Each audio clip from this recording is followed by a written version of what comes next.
नमस्कार, मी मीनल. लज्जत जेवणाची या चॅनलवर आपले स्वागत आहे. मैत्रिणींनो, आज जी मी रेसिपी बनवणार आहे त्याचं नाव आहे शेंगळ्याच्या पाल्याची भाजी. तर ती कशी करायची हे मी तुम्हाला कृती करून दाखवणार आहे.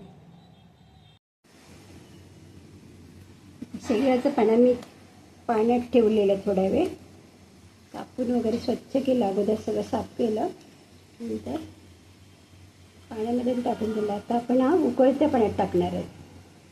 पाणी मी उकळत ठेवलं, त्याच्यात आपण थोडं शिजवून घेऊया.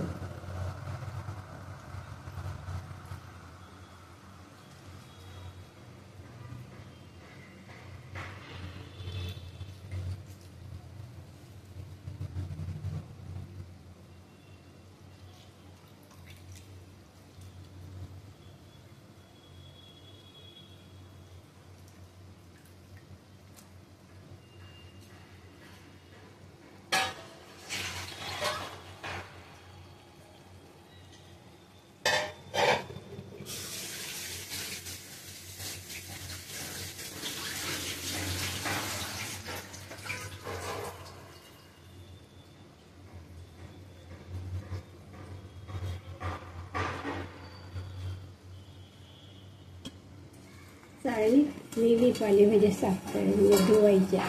त्याच्यामुळे जो काळ वगैरे असेल, कचरा वगैरे तो सगळं निघून जातो.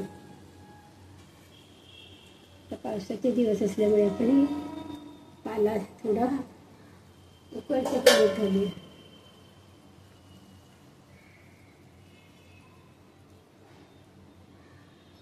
नंतर सगळं पाणी पिळून काढायचं शिजल्यानंतर, मग फोडणी द्यायची. पाण्यात ठेवलेले आता हे आपण चाळणीमध्ये काढूया. गॅस बंद करते.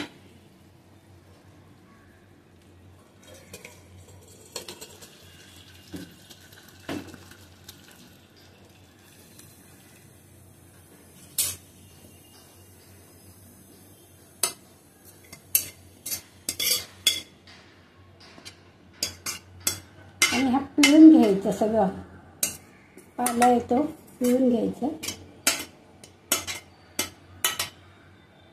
ते कमी झालं. शेंगळ्याच्या पाण्यामध्ये कॅल्शियम भरपूर असतं. शेंगळ्याच्या शेंगा पण, त्याचं सूप प्या, भाजी करा, कुठल्याही स्वरूपात ते आपल्या पोटात गेलं असं काढून. त्याच्यामुळे काय होतं, कॅल्शियमची कमतरता असेल तर कॅल्शियमसुद्धा मिळू शकते.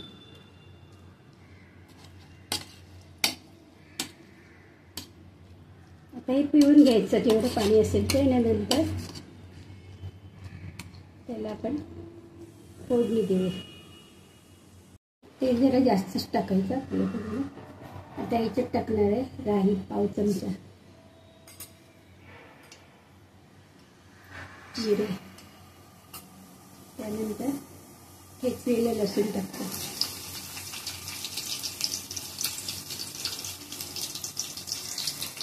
हिरव्या मिरच्या, आपण हिरव्या मिरचीवर करणार भाजी.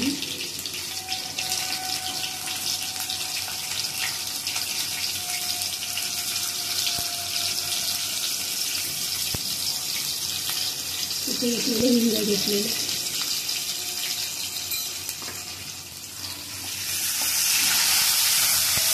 छान परतून घेऊ. आपण घेतलेली भाजी मी धुवून घेतलेली, उकडून वगैरे घेतली, नंतर पिळून काढलेली, पूर्ण पिळून काढायची. पावसाळ्याचे दिवस आहेत त्याच्यामुळे आपल्याला ती उकडून घ्यावी लागते. कुठल्याही भाज्या आपण जर आणल्या तर त्या मिठाच्या पाण्यात थोड्या वेळ ठेवायच्या, जेणेकरून त्याच्यात जीवजंतू काही असतात ते निघून जातील.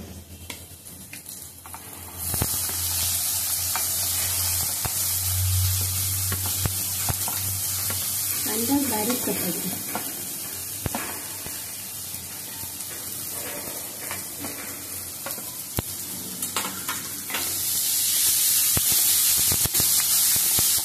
नरम करायचं कांदा, त्यासाठी आपण तिखट टाकतो, थोडंसं मीठ.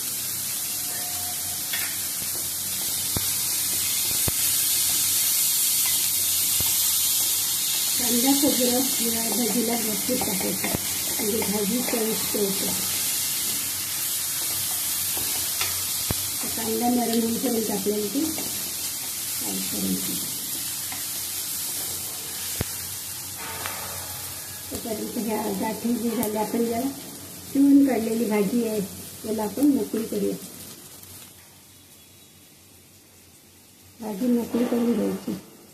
थोड्या वेळ पाण्यात भिजत ठेवायची भाजी. त्याच्यामुळे काय होतं त्याचे जे असं हे असतात हलग्या छोटे छोटे ते खाली तळाला बसतात.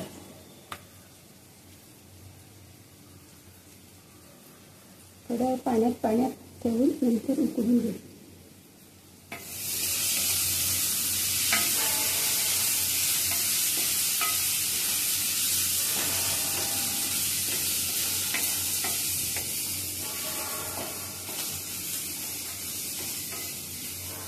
पावसाळ्यात जरा भाज्या आपण आणतो त्या थोडा खबरदारीने आणायच्या, कारण काही काही वेळेला भाज्यांमध्ये जीवजंतूसुद्धा असू शकतात. पण भाज्या कुठे खाली वगैरे ठेवलेल्या असतात त्याच्यामुळे आपल्याला काळजी घ्यावी लागते. मिठाच्या पाण्यात वगैरे त्याला धुवून घ्यायचं.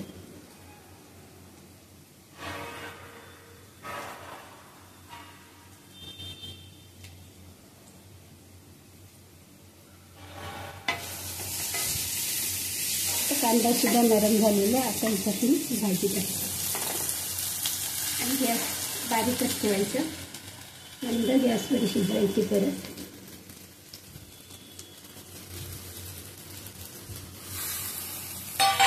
माझी आई याच्यात कडवे वाल टाकायची. कडवे वाल भाजी शिजून नंतर टाकायची. ती रेसिपी पण मी तुम्हाला दाखवी. सध्या ही भाजी आता यायला लागली मार्केटमध्ये. कृष्ण जन्माच्या दिवशी ही आवर्जून केली जाते भाजी. शेवयाची भाजी, भाकरी.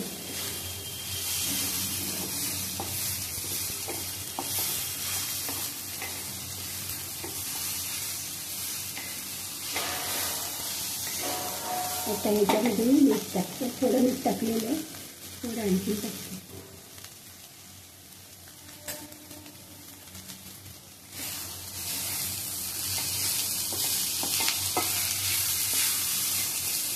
थोडी वाफ आली आहे त्याच्याने झाकण ठेवते.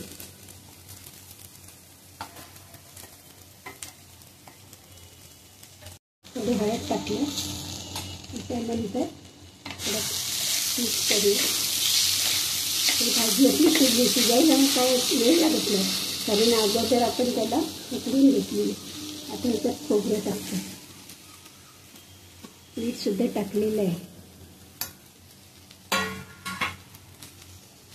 थोडी वाफ आणून देते. त्याची झाकण ठेवून गॅस एकदम स्लो ठेवायचं. तर किती छान दिसते भाजी. आणि याच्याबरोबर ज्वारी तांदळाची भाकरी छान लागते. आता मी ज्वारीच्या भाकऱ्या करून ठेवले.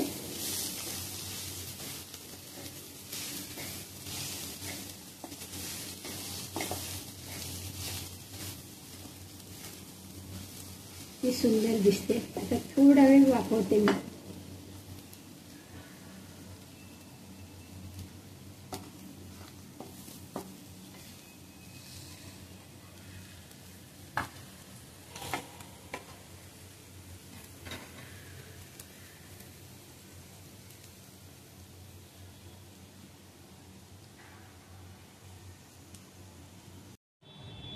माझी शेवयाची भाजी ही रेसिपी तुम्हाला आवडली असल्यास लाईक करा, शेअर करा, सबस्क्राईब करा. धन्यवाद.